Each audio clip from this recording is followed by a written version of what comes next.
नमस्कार दोस्तों, स्वागत है आप सभी का। आप देख रहे हैं स्पोर्ट्स क्लब ऑफिशियल इंडिया का चैनल और स्वागत करते हैं आप सबका। जी हाँ, WTC फाइनल्स और भारत का स्क्वाड काफी दिन पहले ही सामने आ गया था, लेकिन यार क्या बोलूं। ऑफ कोर्स अभी हमने लास्ट IPL वाला वीडियो जब बनाया था तब हमने रीजंस दे दिए थे कि हम बीच में क्यों नहीं अवेलेबल हुए थे, लेकिन आज के इस वीडियो में आपको WTC के पूरे स्क्वाड जो कि भारत का सिलेक्टेड हुआ है, सिलेक्ट किया गया, उसके ऊपर पूरी की पूरी डिटेल्ड एनालिसिस करेंगे। क्या प्लेइंग 11 हो सकती है, पिचेस के कंडीशन जो ओवल में है वो क्या है, सारी चीजें डिस्कस करेंगे काफी डिटेल में। और इसके अलावा ऑस्ट्रेलिया का भी स्क्वाड कल अलग से वीडियो आएगा उसके ऊपर, साथ ही साथ एक प्रीव्यू शो लेकर कल रात को हम अवेलेबल पहुंचेंगे। उसके अलावा तो देखो, ब्लाइंड क्रिकेट से लेके ब्लाइंड फुटबॉल तक, ब्लाइंड कबड्डी से लेके पूरे कबड्डी तक और स्पोर्ट्स तक, सब तक यहाँ पे जी है। सारे स्पोर्ट्स तक की मतलब पूरे स्पोर्ट्स में हमारी रीच है। तो भाइयों, चैनल को सब्सक्राइब कर दो, बेल आइकन को प्रेस कर लो यार। कहाँ पड़े हो चक्कर में, कोई नहीं है टक्कर में यार, क्या कर रहे हो आप लोग, सब्सक्राइब करो, यही बोलना चाहते हैं। तो अभी सब मैं सभी एक्सपर्ट्स से इंट्रोड्यूस कराता हूँ। सबसे पहले तो हमारे साथ नागपुर से आकाश जी और पलाश जी हमारे नागपुर के स्पोर्ट्स क्लब स्टूडियोज में बैठे हैं। कॉफी ली है और दोनों ने, मेरे को जेलसी हो रही है क्योंकि हम लोग यहाँ पे कॉफी नहीं ले सकते हैं, रात का समय है इसलिए, लेकिन ये लोग दोनों कॉफी पी रहे हैं। तो सबसे पहले तो भाई, कॉफी हम लोगों के ऊपर उधार रही, आपको जब मैं नागपुर आऊंगा तो कॉफी पिलानी पड़ेगी पलाश भाई का। बिल्कुल बिल्कुल बिल्कुल और उसके अलावा हमारे बिल्कुल। और साथ मुझे हाँ जी आकाश भाई, सबसे पहले तो यार मैं यही बोलना चाहता हूँ कि आप लोग सही में यार हम लोगों के साथ बहुत नाइंसाफी करते हो यार। मतलब जब आपका बर्थडे था तब भी आपने मेरे को सेलिब्रेशन के लिए इनवाइट तक नहीं किया यार, और खुद डिनर भी कर लिया, केक भी काट लिया यार। उसके अलावा पलाश भाई का बर्थडे था तब भी सेलिब्रेशन के लिए इनवाइट नहीं किया आपने, बताओ। ऐसा थोड़ी होता है यार। लेकिन मैंने कैडबरी दी ना। अरे आपका, अरे हाँ, हमारे बर्थडे बॉय सचिन भाई भी हैं। सचिन भाई, बहुत बहुत हैप्पी बर्थडे आपको हमारे तरफ से। वैसे एक कैडबरी में जी, मेरा काम नहीं चलने वाला हैप्पी वैसे। Birthday, happy birthday. Thank you, thank you, thanks. और स्पोर्ट्स क्लब की तरफ से हैप्पी बर्थडे। जी, सारे स्पोर्ट्स क्लब के तरफ से आपको बहुत बहुत हैप्पी बर्थडे सचिन भाई। हमारे मुंबई स्टूडियोज में सचिन भाई हमारे साथ है। उन्होंने एक कैडबरी दी, मैंने उनको बोला कि भाई एक कैडबरी मेरे लिए काफी नहीं है, वैसे तो बहुत पूरी इंसान है। मैं दोस्त का संबंध नहीं रखता, मुझे मालूम। और साथ में मैं हमारे साथ और मतलब वर्धा से राहुल भाई हैं। राहुल भाई आपका बहुत स्वागत है। और नागपुर के ही एक और कोने से सूरज भाई है, जो हमारे स्पोर्ट्स क्लब के स्टूडियोज में नहीं है इस समय, वो उनके घर से ही है, लेकिन वो हमारे साथ जुड़े हैं। और उसके अलावा हमारे स्पोर्ट्स क्लब के स्टूडियो के पहरेदार, हम सबके क्या बोलूं मैं, हमारे चौकीदार भी कैलाश जी यहाँ पे जुड़ चुके हैं, जो कि कल देहरादून जाने वाले हैं। आपको अरे बता बाप दूं, रे। टूर्नामेंट ब्लाइंड क्रिकेट खेलने। तो सबसे पहले कैलाश भाई, आपको पूरे टीम के तरफ से और स्पोर्ट्स क्लब की तरफ से all the best. Thank you bro, thank you. और ये हमारे स्टूडियो की चौकीदारी कर रहे हैं, आपको बता दूं तो डंडा है उनके हाथ में। तो सबको स्वागत करते हुए सीरियस नोट पे आते हैं, थोड़ा क्रिकेट हो जाए, बहुत मजाक हो गई है। तो और राहुल भाई है क्या? राहुल भाई है हाँ। क्या? जी हाँ, जी ओके जी। Okay, clear clear. तो शुरू करते हैं। सबसे पहले मेरा सवाल पलाश भाई आपसे ही है। स्क्वाड का नाम मैं पहले पढ़ के बता देता हूँ एक बार हमारे व्यूअर्स के लिए। तो बैटर्स में आप रोहित शर्मा, शुभमन गिल को देखोगे, विराट कोहली, चेतेश्वर पुजारा, अजिंक्य रहाणे, ईशान किशन, श्रीकर भरत। उसके अलावा रविंद्र जडेजा, अक्षर पटेल और रविचंद्रन अश्विन। और आप देख सकते हो चार फास्ट बॉलर्स रहेंगे आपके पास, मोहम्मद शमी, शार्दुल ठाकुर, मोहम्मद सिराज, उमेश यादव। ये ओवरऑल आपके स्क्वाड बन जाता है। तो इसमें क्या कमजोरियां नजर आ रही है पलाश भाई? सबसे पहले मेरा यही सवाल है। मैं वीकनेसेस से शुरू करता हूँ, क्या वीकनेस नजर आ रही है आपको? देखिए, पहली बात तो ना, यहाँ पर लेग स्पिनर नजर नहीं आ रहा। हालांकि लेग दूसरी स्पिनर का बात, इंग्लैंड में काम ही नहीं है पलाश भाई। जी, काम तो है नहीं, लेकिन फिर भी जो स्क्वाड है, जिसमें दो लेफ्ट आर्म स्पिनर नज़र आ रहे हैं, तो एक लेफ्ट आर्म स्पिनर रखते हुए एक लेग स्पिनर हो सकता था या फिर एक फास्ट बॉलर हो सकता था, लेकिन है नहीं। तो चलिए, कोई बात नहीं, लेकिन बाकी तो सब स्क्वाड ठीक ठाक है। बस प्रदर्शन की बात है। परफॉर्म परफॉर्म ठीक से होना चाहिए, क्योंकि स्क्वाड तो ठीक ठाक है, बस परफॉर्मेंस पर नज़र जाएगी सबके। सबके यहाँ पर सबकी दृष्टि कौन से यदि देखे तो यहाँ पर परफॉर्मेंस पर ही खास नज़र रहेगी सबके। सभी प्लेयर्स के 15 प्लेयर्स का जो आपने स्क्वाड बताया, और अजिंक्य रहाणे का जो सिलेक्शन हुआ है वो आईपीएल में उन्होंने शानदार प्रदर्शन किया, जिसका इनाम उन्हें मिला।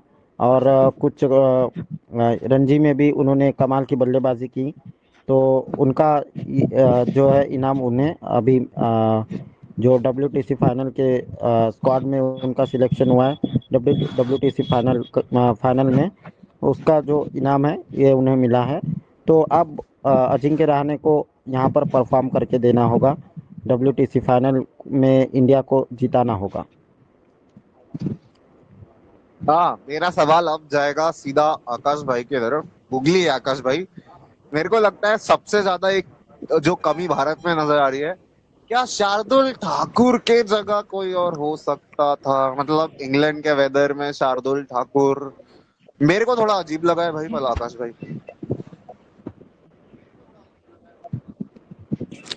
मुझे नहीं लगा है अनमोल जी, क्योंकि जिस तरह से उन्होंने प्रदर्शन किया है इंग्लैंड के कंडीशन में, खास करके बल्लेबाजी से, उसके हिसाब से मुझे लगता है बैटिंग पे ज्यादा फोकस किया जा रहा है उनके। और मुझे लगता है वहां पे निराश करेंगे वो हमें। निराश और करेंगे। गेंदबाजी से ज्यादा आप उम्मीद नहीं कर सकते आप उनसे। हाँ। बल्लेबाजी से निराश करने वाले हैं। जब हम उम्मीद करते हालांकि हैं किसी के लेकिन ऊपर, वो तो हमें निराश करता है। लेकिन हमारे जो जतिन सबरू जी है, उन्होंने एक डायलॉग बोला था शार्दुल ठाकुर के लिए, ऊपर वाला आसमान से जोड़ियां बनाता है और शार्दुल ठाकुर मैदान में उन्हें आके तोड़ते हैं। सचिन भाई, पार्टनरशिप ब्रेकर है, क्या कहेंगे इस बारे में आप? देखिए, सबसे पहले तो मैं पिच देखूंगा, पिच के हिसाब से उनको खिलाया जाएगा। अगर ड्राई कंडीशन रहेगी तो मुझे नहीं लगता है शार्दुल ठाकुर खेलेंगे। ड्राई पिच अगर ड्राई कंडीशन होगी तो नहीं खेलेंगे, 2 स्पिन खिलाएंगे। वैसे तो ड्राई पिच आपको ओवल में एग्जैक्टली मिलेगी नहीं। एग्जैक्टली बिल्कुल सही कहा। पिच जिस प्रकार खिलेगी वही उस प्रकार वहाँ पर गेंदबाजों को रखा जाएगा। वहाँ पर शार्दुल की जगह बनती है या नहीं बनती है, ये पिच को देखकर ही सोचा जाएगा, इस पर बातें होगी, चर्चाएं होगी, और उसी के बाद तय होगा, निर्णय लिया जाएगा। वेल, काफी और सवाल है भाई मेरे पास, सभी के लिए है। राहुल भाई, आपके लिए सवाल है।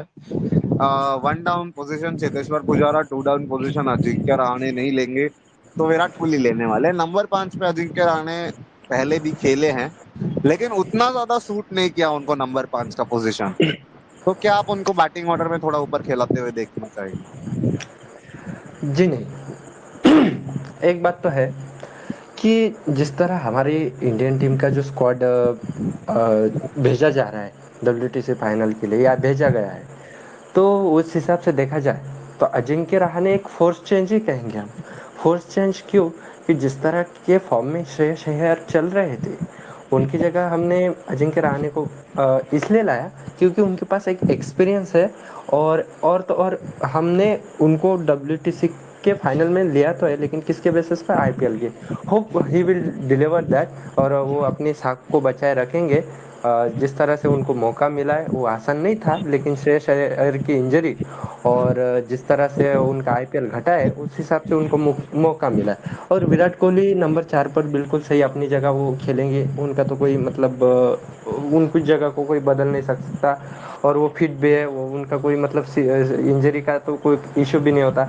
और 3 पर जो हमारे पुजारा साहब, mister defendable, the wall of India, मतलब दूसरी वॉल कहा जाता है राहुल द्रविड़ के बाद, वो तो लेजेंड थे, उनकी जगह कोई नहीं ले सकता। लेकिन जिस तरह से उनकी मतलब उनका भी खेलना बहुत इंडियन टीम के लिए मतलब जरूरी है, वो भी एक बड़ा फैक्टर रहेंगे कि वो किस तरह से खेलते हैं, उनका गेम सेंस क्या होता है। क्योंकि वो आखिर के कुछ दिनों में वो वहाँ काउंटी खेले, और पिछले साल उन्होंने ढेर सारे रन बनाए। मतलब देखने योग्य होगा कि वो कैसा। और हमारे ओपनर्स जिस तरह से रोहित शर्मा और शुभमन गिल, मतलब रोहित शर्मा के पास वो एक टाइम रहेगा वो लेने के लिए, जिस तरह से उनका फॉर्म का कंसर्न है। तो देखेंगे अभी वो उनका क्या होगा। लेकिन मैं कहूँगा कि Shubman Gill should be attack on England England bowlers, and Rohit Sharma should take time to set there. So यही हमारे टीम के लिए अच्छा फॉर्मूला रहेगा बैटिंग। हाँ, बैटिंग तो पहले से ही कंसर्न रहा है विदेश में, तो मेरे ख्याल से वो तो स्पेशली मिडल ऑर्डर,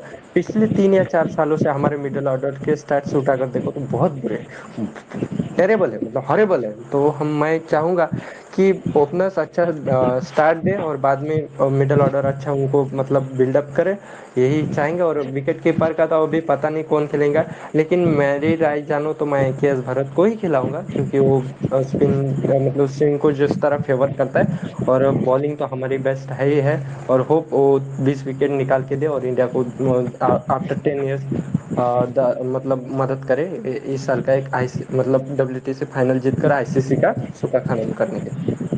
आ, बहुत सही टॉपिक आपने उठाया, ईशान किशन या केएस भरत।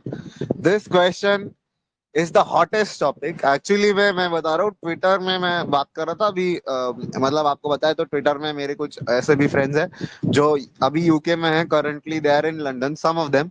तो उनसे मैंने कुछ ऐसे लोगों से बात की, वेदर बहुत ही ज्यादा कोल्ड हॉट बना, मतलब यूके का समर रहता है। हमारे लिए तो देखो 26 डिग्री 25 डिग्री समर नहीं है, ठंडी है। उन लोगों के लिए वो गर्मी है। तो वो एक्चुअली में वहां पे है, लेकिन ठीक ठाक बारिश भी होने के थोड़े से चांसेस पहले दिन, शायद पहले या दूसरे दिन रहेंगे। लेकिन उसमें विकेट कीपिंग का ऑप्शन, जैसा कि अभी आपने उठाया सवाल राहुल भाई, वो है। सूरज भाई, आपसे मेरा सवाल है, कौन प्रेफर कर रहे हो आप खेलते हुए, ईशान या फिर केएस भरत? देखिए, मेरे ख्याल में ईशान ने अब तक टेस्ट डेब्यू किया नहीं है और उनको टेस्ट का एक्सपीरियंस नहीं है। और अगर आप ऋषभ पंत का रिप्लेसमेंट देखते हो तो Ishan Kishan should be better. पर अगर आप एक्सपीरियंस की तरफ अगर जाओगे तो मैं थोड़ा सा मेरा पलड़ा झुका होगा केएस भरत की तरफ। क्यों? क्योंकि वो ऑस्ट्रेलिया के अगेंस्ट 4 टेस्ट खेल के आए हैं और उनको अनुभव है कि ऑस्ट्रेलिया के बॉलर्स कैसे हैं, ऑस्ट्रेलिया के बॉलर्स का सामना कैसे किया जाना चाहिए।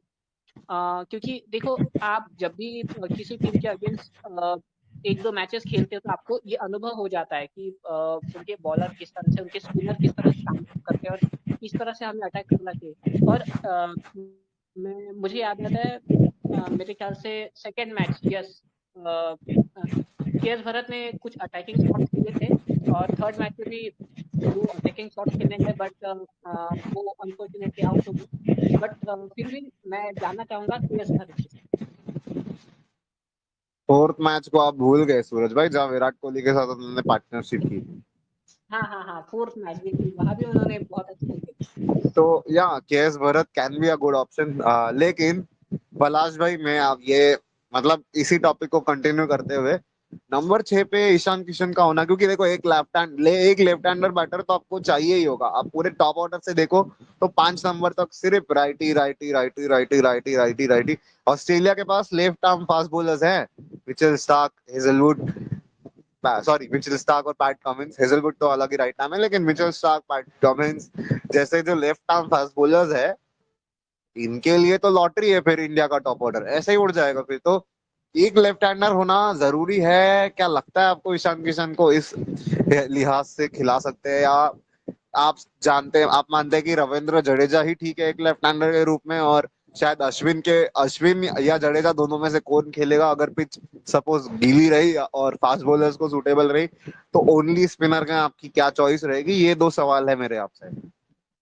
देखिए, ये जो इंग्लैंड की जो कंडीशन होती है वो हमेशा तेज गेंदबाजों को ज़्यादा करती है, क्योंकि अक्सर मैंने जितने भी यहाँ पर मुकाबले देखे हैं, अ, उसमें अक्सर ज़्यादातर यहाँ पर मदद जो मिलती है, यहाँ पर जो कंडीशन बताती है वो है तेज गेंदबाजों के पक्ष में जाती है वो कंडीशन।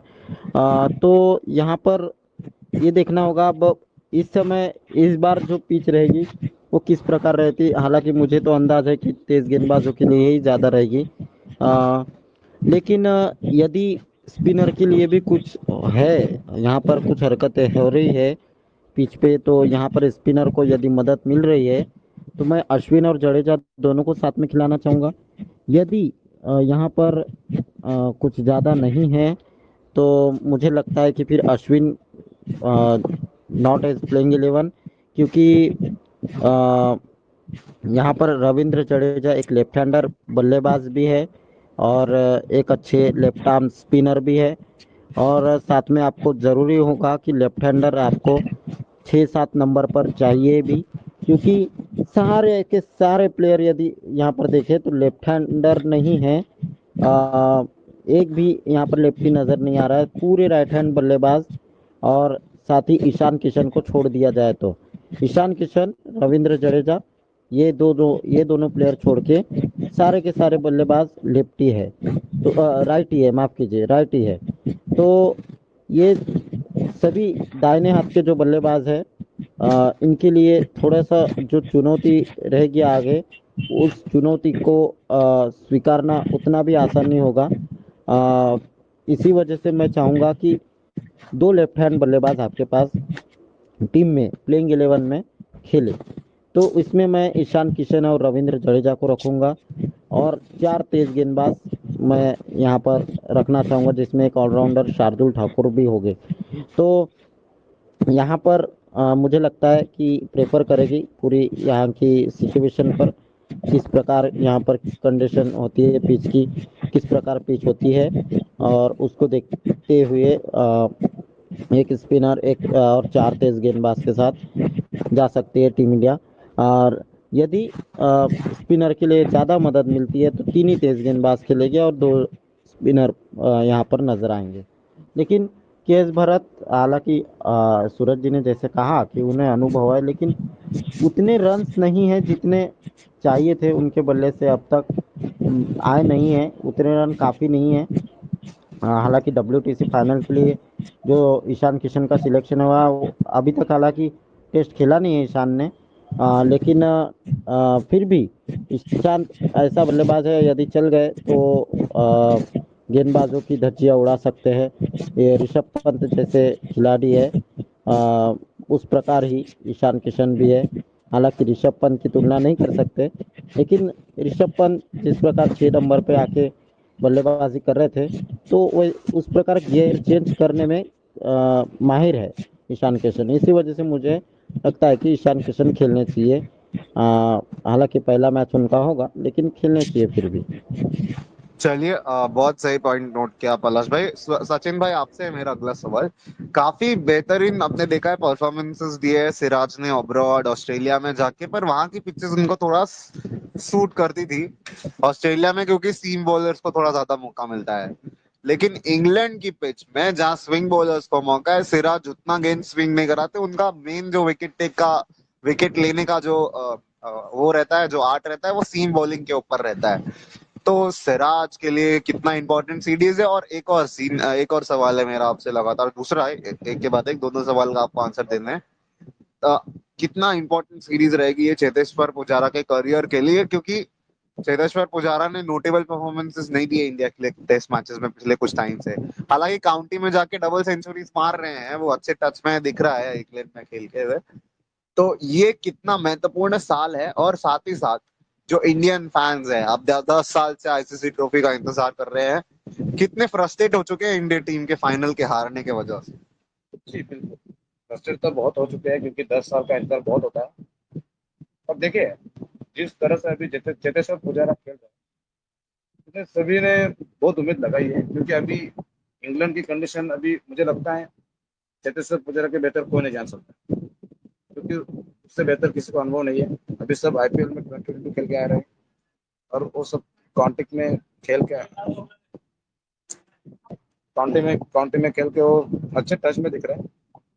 इसी वजह से मुझे लग रहा है कि चेतेश्वर पुजारा का रहना बहुत जरूरी है, अगर इंडिया को मैच जीतना है। ओपनर्स को रोहित शर्मा, चेतेश्वर पुजारा, विराट कोहली का चलना बहुत जरूरी है। और आपने दूसरा सवाल किया मोहम्मद सिराज का। मोहम्मद सिराज ने अभी लेंथ बहुत अच्छी पिक की है, स्टंप टू स्टंप गेंदबाजी करते, अगर वही लेंथ और लेंथ पिक करेंगे ना, तो जरूर कामयाब हो सकते हैं। जरूर उनके पास सीम सीम पे भरोसा रखते हैं, सीम पे मानता रखते हैं, लेकिन मुझे लगता है अभी जो लेंथ और लाइन में उन्होंने भरोसा जताया, अगर यही हिट करेंगे, मुझे लगता है जरूर कामयाब हो सकते हैं। मोहम्मद सिराज खेलेंगे ही। वेल, काफी कुछ डिस्कस कर लिया हमने, सभी के व्यू पॉइंट्स जान लिए हैं। फाइनल प्लेइंग 11 की तरफ चलते हैं, सभी की प्लेइंग 11 हम जान लेंगे। पलाश भाई आपसे शुरू करते हैं, क्या प्लेइंग 11 खिला रहे हैं आप?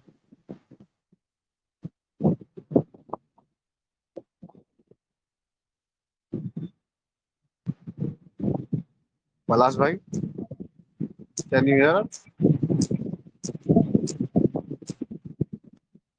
मेरा आवाज सब तक पहुंच रहा है या फिर नहीं हाँ पहुंच हाँ रहा जी। जी जी शुक्रिया। सॉरी, थोड़ा मुझे सुनने में प्रॉब्लम हुई थी वहाँ पर, थोड़ा नेटवर्क का इशू था।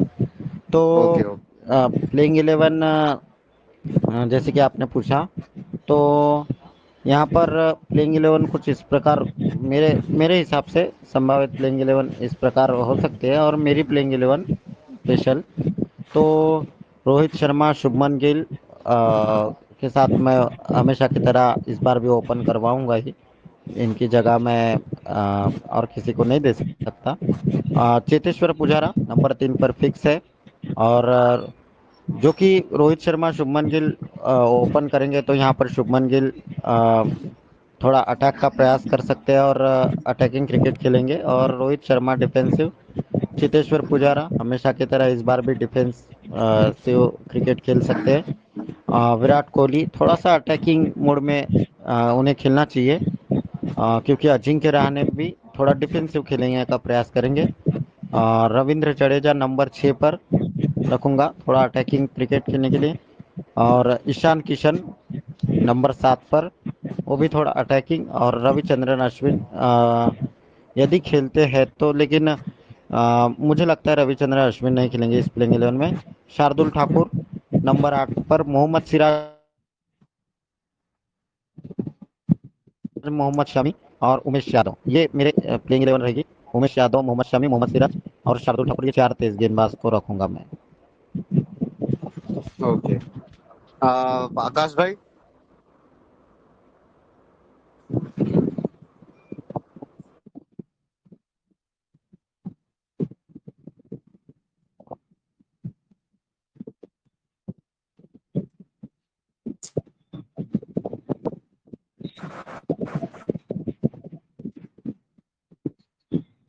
जी आकाश भाई।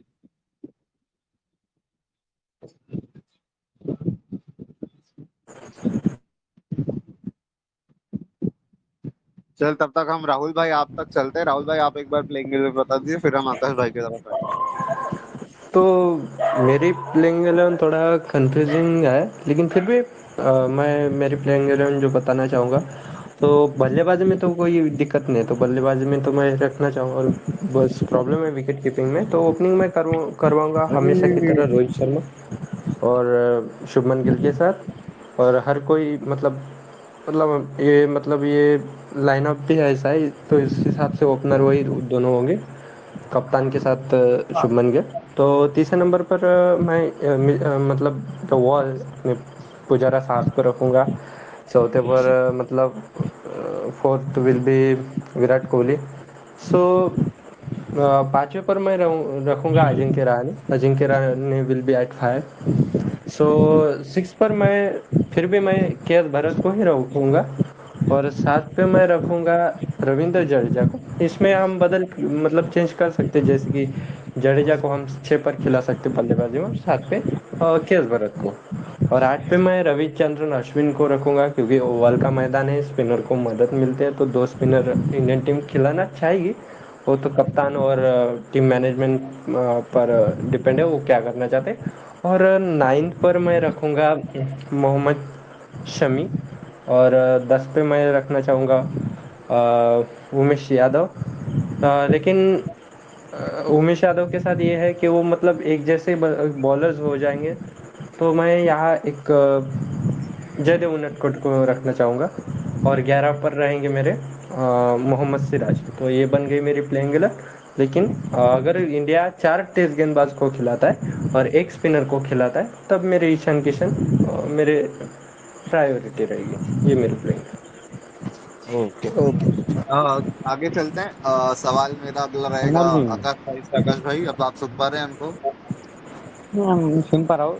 मेरी फैमिली में हाँ ऐसी जी, तो रहेगी आपकी कि प्लेइंग जैसे 11 पलाश बताइए। भाई ने बताई, केवल मैं 6 पे ईशान किशन को रखूंगा और 7 पे जडेजा को रखूंगा, बिल्कुल सेम। और स्पिनर को मदद होगी तो मैं अश्विन को खिलाऊंगा शार्दुल ठाकुर की जगह। नहीं तो शार्दुल ठाकुर टीम में बनते हैं डेफिनेटली। ओके, सूरज भाई। देखिए मेरी जो प्लेइंग 11 है, जिस तरह से सभी ने बताया टॉप 6 तो बिल्कुल एकदम सही है, ठीक है। आपका ऑडियो ऑडियो थोड़ा बस सा, सूरज भाई थोड़ा सा ऑडियो। क्या मैं मेरी वॉइस अभी आ पा रही है? आ रही है पर थोड़ा लाउडली नहीं आ रही है, बहुत धीमी आ रही है आवाज आपकी। ओके, मैं कोशिश करता हूँ कि मेरी हाँ वॉइस एकदम ठीक है, सही ठीक आए। है। हाँ अभी हाँ। ठीक है अभी। तो जो टॉप 6 बैट्समैन है वो तो है, बस ईशान किशन की जगह मैं केएस भरत के साथ जाना चाहूंगा।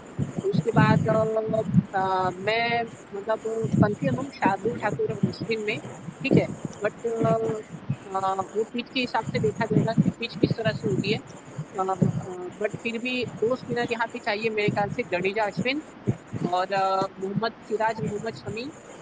और मैं लास्ट में जाना चाहूंगा उमेश यादव के।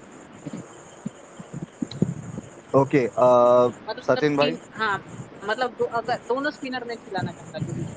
Okay, done done. सचिन भाई। देखिए, आपके 5 बैट्समैन है, उसमें तो कोई दो राय नहीं है।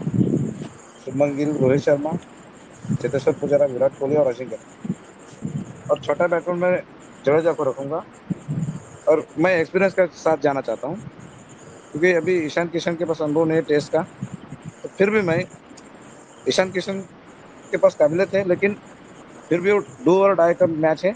उसमें कोई आपको दूसरा मैच नहीं मिलेगा, तीसरा नहीं मिलेगा, सीरीज नहीं है, एक ही मैच होता है। और इसमें सिर्फ 11 खिलाड़ी होते हैं, वो 125 करोड़ देश प्रेमियों का सब नेतृत्व करते हैं। इसलिए इसमें से एक्सपीरियंस के साथ जाना चाहता हूँ। तो मैं केएस भरत को खिलाता हूँ विकेट। और तो बॉलर्स। बॉलर में अगर ड्राई कंडीशन होगी तो जडेजा और अक्षर पटेल को दोनों खिलाऊंगा मैं। अक्षर पटेल, अश्विन नहीं। अश्विन में शॉकिंग है भाई। अक्षर पटेल, ओ भाई साहब। देखिए उसके ऊपर मुझे भरोसा है, वो करेगा ही करेगा, बिल्कुल करेगा। अक्षर पटेल, अक्षर पटेल को खिलाऊंगा। और Mohammed Shami, Shardul Thakur, Mohammed Siraj. Oh my God, Umesh Yadav drop. No no, ओ मेरे भाई, प्लेइंग 11 में। आपकी प्लेइंग 11 सबसे ज्यादा रिस्की है यहाँ पे। वेल, बहुत सही। वैसे सचिन भाई, एक बार फिर से आपको हमारे दर्शकों की तरफ से आपके जन्मदिन की काफी सारी शुभकामनाएं। और हम सब दर्शकों से, आप मतलब सब दर्शकों से यही बोलेंगे कि भाई आप कमेंट में सचिन भाई के लिए हैप्पी बर्थडे जरूर लिख देना। साथ में सचिन भाई, हम आपको आपके सुखी जीवन और सक्सेसफुल आयुष्य की प्रार्थना करते हैं, सफल आयुष्य की प्रार्थना करते हैं। सभी दर्शकों से यही बोलेंगे, वीडियो को लाइक कर देना, चैनल को सब्सक्राइब कर देना, बेल आइकन को जरूर प्रेस कर देना। बाकी आप लोग आखिरी आखिरी अपने कुछ कमेंट्स, कुछ रिमार्क डालना चाहते हैं तो डाल सकते हैं। तो और किसी से कोई क्वेश्चन पूछना आपको भी हो तो पूछ सकते हैं, अगले वीडियो में हम आगे बढ़ेंगे। ओके ओके, चलिए फिर चलते हैं, मिलते हैं फिर। धन्यवाद। एक मिनट।